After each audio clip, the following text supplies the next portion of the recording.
मी अरुण घोडके शिवचिंतन श्रीमंत शहाजीराजे भोसले यांची प्रतिमा कवींद्र परमानंद यांनी अतिशय उज्ज्वल आणि प्रभावी असल्याचे शिवभारत ग्रंथामध्ये लिहून ठेवले आहे.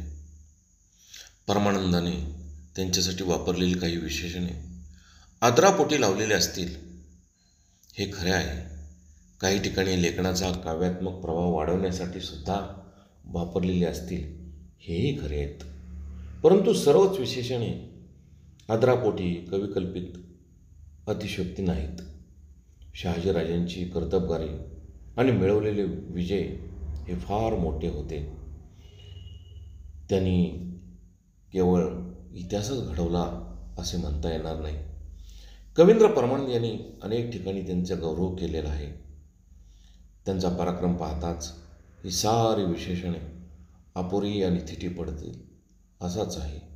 त्या काळामध्ये श्रीमंत शहाजीराजे भोसले यांना महाराज हा किताब लावलेला आहे.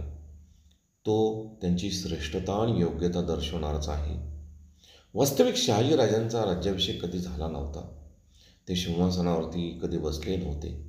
तरीसुद्धा अनेक शाह्यांना त्यांनी कितीतरी वेळा आपल्या तालावरती नाचवले होते आणि म्हणूनच कवींद्र परमानंद हा त्यांना महाराज हा शब्द वापरतो. इतकेच नव्हे तर शिवरायांनी त्यांचे वर्णन करताना जानकरांच्या अगदी अग्रस्थानी असलेले महाराज आणि महान राजनीती तज्ज्ञ जानकार महाराज असाही उल्लेख केल्याचा आढळून येतो. बहुत काय बोलणे, राम कृष्ण हरी